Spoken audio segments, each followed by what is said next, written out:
Good morning, and welcome to the Dorian LPG First Quarter 2026 Earnings Conference Call. At this time, all participants are in a listen-only mode. A brief question-and-answer session will follow the formal presentation. As a reminder, this conference is being recorded. Additionally, a live audio webcast of today's conference call is available on Dorian LPG's website, which is www.dorianlpg.com. I would now like to turn the conference over to Ted Young, Chief Financial Officer. Thank you, Mr. Young. Please go ahead. Thank you, Leo. Good morning, everyone, and thank you all for joining us for our first quarter 2026 results conference call. With me today are John Hadjipateras, Chairman, President, and CEO of Dorian LPG Limited, John Lycouris, Head of Energy Transition, and Tara Rasmussen, Vice President, Chartering.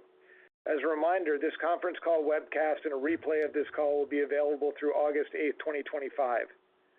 Many of our remarks today contain forward-looking statements based on current expectations. These statements may often be identified with words such as expect, anticipate, believe, or similar indications of future expectations.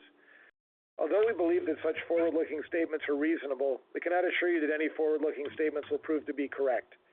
These forward-looking statements are subject to known and unknown risks and uncertainties and other factors as well as general economic conditions. Should one or more of these risks or uncertainties materialize, or should underlying assumptions or estimates prove to be incorrect, actual results may vary materially from those we express today.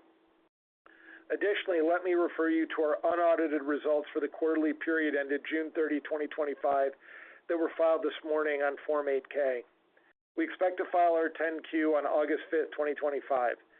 In addition, please refer to our previous filings on Forms 10-K where you'll find risk factors that could cause actual results to differ materially from these forward-looking statements. Finally, I would encourage you to review the investor highlights slides posted this morning on our website. With that, I'll turn over the call to John Hadjipateras. Hello, and thanks for joining us. My colleagues Ted, John, and Tara will provide you detailed comments on our financial results, our emission reduction and operational progress, and our market outlook. But first, I'd like to highlight the following. Our dividend of 60 cents per share, totaling $25.6 million, reflects our commitment to returning capital to shareholders in a manner that's aligned with market conditions and our policy of distributing earnings prudently. This will be our 16th dividend payment, bringing total dividends distributed to over $665 million and total capital of more than $900 million returned to shareholders.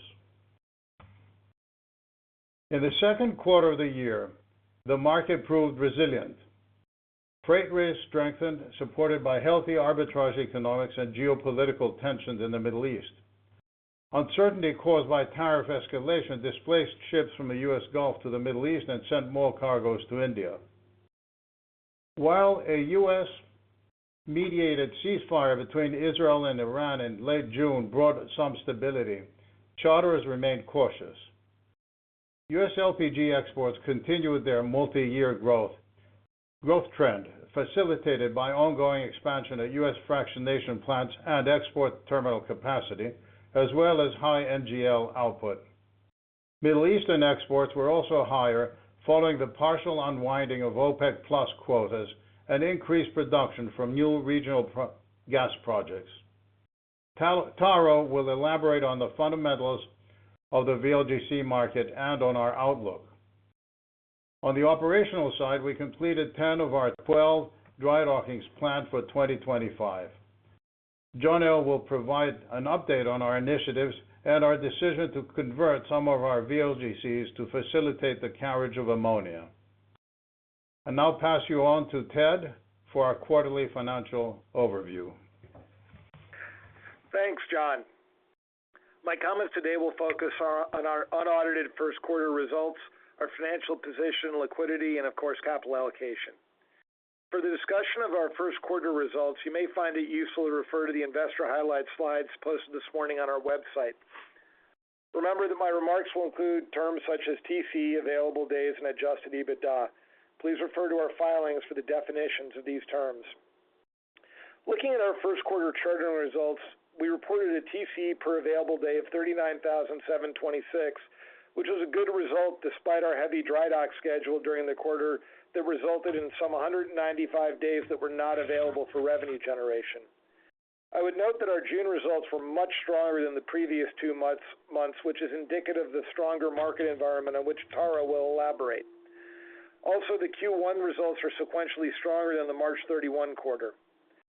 The Helios pool reported spot rates for the quarter of about 37,700 and approximately 38,900 across the pool, underscoring the strength of our charter out portfolio in the pool.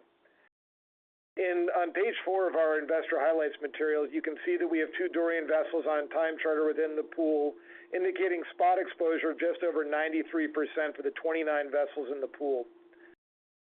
The forward bookings for the quarter ending September 30, 2025 reflect a strong increase in rates since late May into June.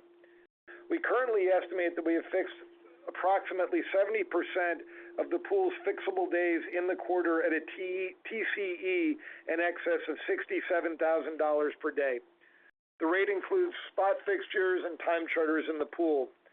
As you know, loading dates, disport options, and COAs can all cause the estimates we quote during these calls and the rates actually realized to vary. Daily OPEX for the quarter was $10,108, excluding dry docking related expenses, which was down meaningfully from the March quarter's $11,001. Spares and stores costs led the decline. This quarter saw an over $1,300 per day difference between reported OPEX that includes expense dry docking amounts and our preferred measure of OPEX that excludes those costs. The non-capitalized dry docking expenses totaled about $2.6 million and equated to 6 cents per share for the quarter. Our time charter in expense for the 4 TCN vessels came in right around $29,000 per day, which compares favorably to our fleet-wide TCE for the quarter, showing the profitability of our charter-in program. Dorian recently chartered in the Crystal Asteria, a dual-fuel VLGC that will trade in the Helios pool.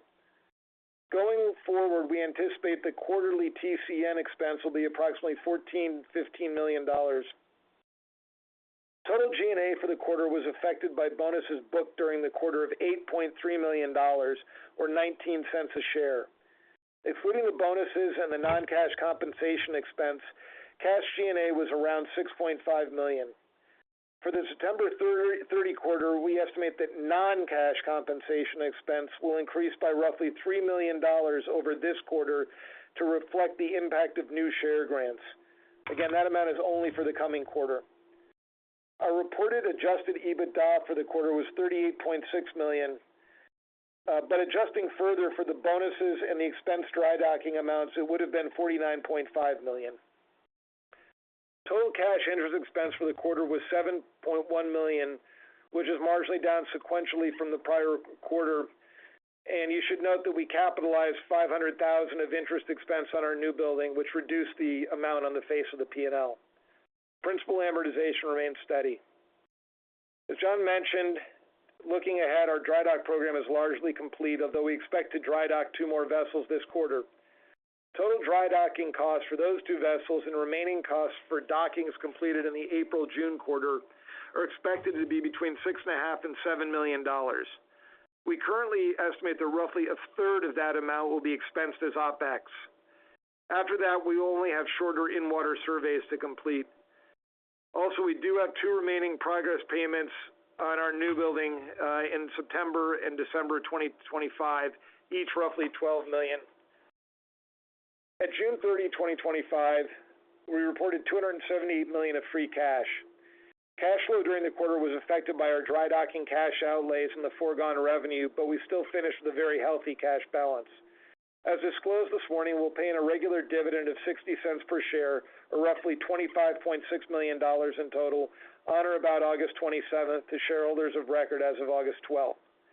Including this dividend, we've returned over $900 million in cash through dividends, a self-tender offer, and open market repurchases. With a debt balance at quarter end of $543.5 million, our debt to total book capitalization stood at 34.4%, and our net debt to total cap at 16.8%. We have well-structured and attractively priced debt capital with an all-in cost of about 5.1%, an undrawn $50 million revolver, and one debt-free vessel. Coupled with our strong free cash balance, we have a comfortable measure of financial liquidity.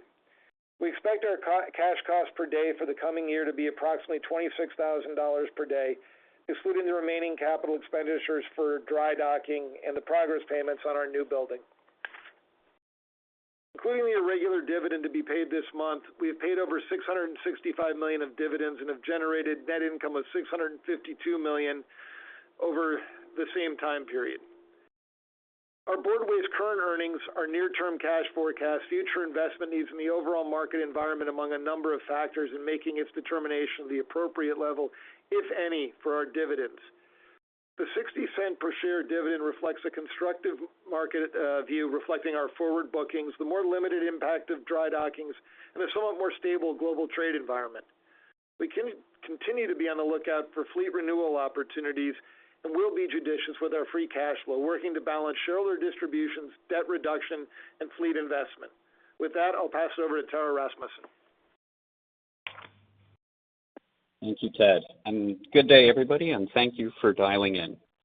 The quarter ending June 30th, 2025, witnessed dramatic impacts from the geopolitical situation for some weeks, but mostly saw a steady rise in freight markets. The primary geopolitical factor creating freight market volatility, albeit briefly, was the announcement of near global tariffs by the United States. Bombing campaigns in the Middle East had several consequences, but did not rattle the VLGC market to the extent of Liberation Day. Middle East hostilities did restrict willingness of several VLGC players to call Middle East load ports, and the restricted Red Sea transit has kept longer vessel transits in place. VLGC market fundamentals remained firm despite the external impacts of tariffs and hostilities. NGL production in the United States continued to grow, and the inventory build season began as expected. Other than a 2-week period following the tariff tit for tat, increased supply of LPG lowered Mont Belvieu prices and supported an open west to east arbitrage. U.S. exports of LPG on VLGCs remained stable for the quarter, with monthly exports in the 4.6 million to 4.8 million tons per month range. Middle Eastern exports continued in line with forecasts, and LPG as a commodity continued to find outlets in the Far East, despite some rumblings about petchem profitability. With benefit of some perspective, several things are notable. Firstly, the April 2nd announcement of tariffs jolted many markets. The VLGC freight market saw approximately a halving in the Baltic indices within 4 days. The correction was likewise swift, with most losses recovered within the next 5 working days. Secondly, the VLGC market reacted quickly to the shock, enabling the recovery in freight rates. Chinese LPG imports over the quarter were in line with expectations, despite a dramatic fall in U.S. origin product. The average monthly import of U.S. origin LPG in China was about 500,000 metric tons over the quarter, compared to the average monthly import of about 1.5 million tons in the 8 preceding months back to August 2024. Imports of U.S. origin product duly increased in various other countries, such as Japan and India. The June-July period typically sees a lull in activity with lower freight rates. This has not been the case in 2025.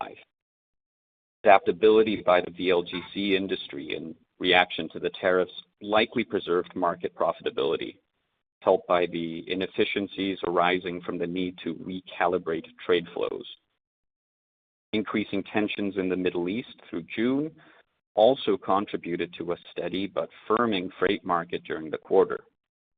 With the risk of direct hostilities increasing, fewer vessel operators were competing for Middle East cargoes. Furthermore, the Red Sea sailing passage was again unsafe for almost all vessels after a period of looking realistic. In January through May, 4 to 5 VLGCs transited the Red Sea laden a month, but only one in June. This inefficiency added ton miles to U.S., Algerian, and Red Sea LPG exports.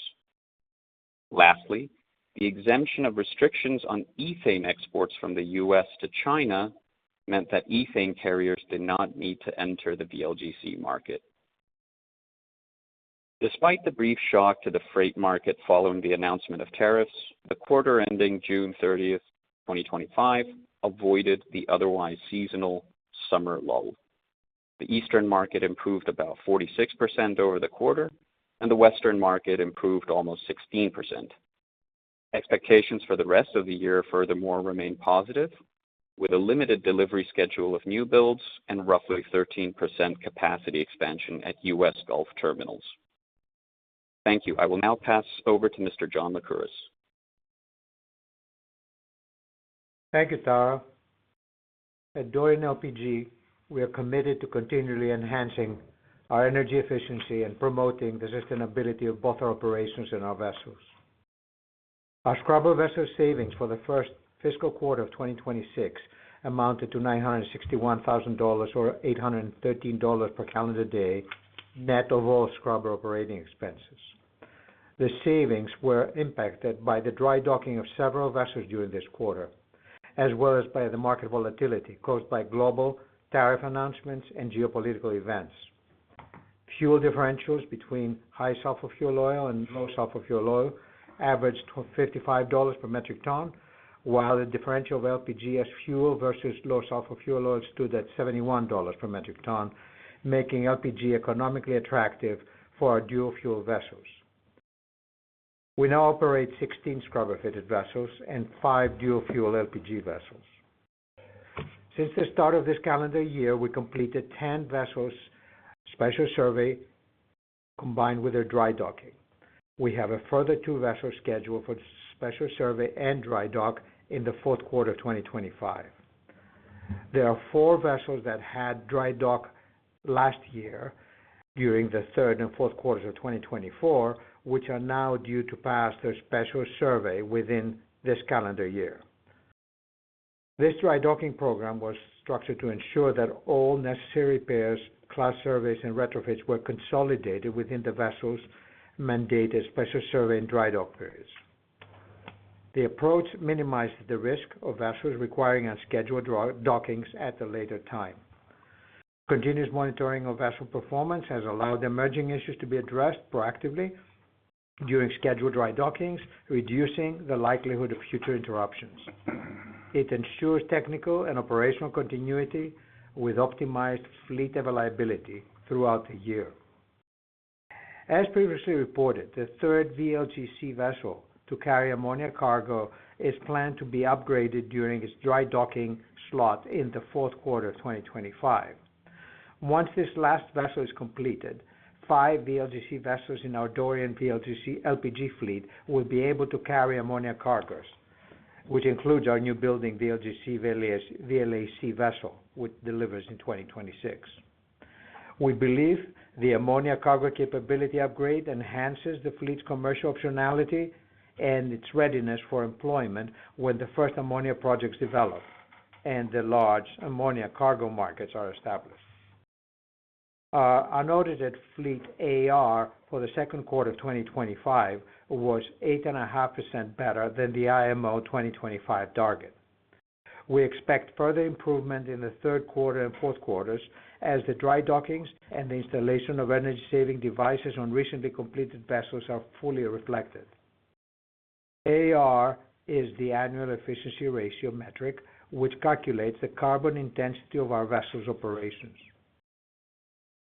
The Dorian LPG fleet exceeds the IMO's EEXI and CII regulations. CII in particular is the Carbon Intensity Index, which assesses the operational efficiency of our vessels and their contribution to greenhouse gas emissions. An in-house developed decarbonization planning tool models IMO CII ratings, EU and IMO regulatory scenarios across our fleet by incorporating projected ESD installations, alternative fuel mixes, and differing operational profiles. Finally, we have developed a compliance cost planner for ETS, FuelEU, and the IMO Net Zero frameworks. This tool enables real-time forecasting of compliance costs, penalties, and carbon level impacts, supporting the creation of decarbonization strategies both at the vessel level and across the fleet. Our continued focus on energy and emission savings reflects our belief that environmental responsibility aligns with long-term value creation for our shareholders. And now I would like to pass it over to John Hadjipateras for his final comments. Thank you very much. Thank you for everyone who's checked in today. I don't think we have any questions. So if we don't, I leave you with it and wish you a happy rest of the summer until next time. And pardon the interruption, gentlemen, we do have a question. Once again, if you'd like to ask a question, please press star 1 on your telephone keypad. To remove yourself from the queue, you may press star 2. We'll take a question from Omar Nokta of Jefferies. Your line is open. Thank you. Sorry about that. I hit star 1 too late in the call. Thanks for the update. I did have a couple of questions, just a bit more on the macro side of the business. Clearly the market's gotten quite a bit stronger, and just wanted to ask, and you touched on this in your comments earlier, but just when we think about how the second quarter developed, it was obviously quite erratic tariffs, but we didn't just recover in terms of VLGC spot rates. They've actually really strengthened, and it's almost like things have kick-started into high gear. And when we compare it to, say, last year, where you're earning basically double last year's spot rate at this time, could you maybe just give a sense of what's driving this market? What has really propelled it from where it was earlier this year? Sure, happy to, Omar, and very happy to hear your voice. I was hoping that we'd hear you. I'm going to give you Taro to answer your question, because I think he can make the case and give you on the field feedback better than I can. Great. Thank you, John. Thank you for the question, Omar. I believe the answer lies in the fundamentals, primarily with the strength of the U.S.'s ability to produce NGLs and get it exported. Is it different to last year? Well, it's the growth, and it shows that the balance in the market is easily made positive with incremental growth, and long may that continue. And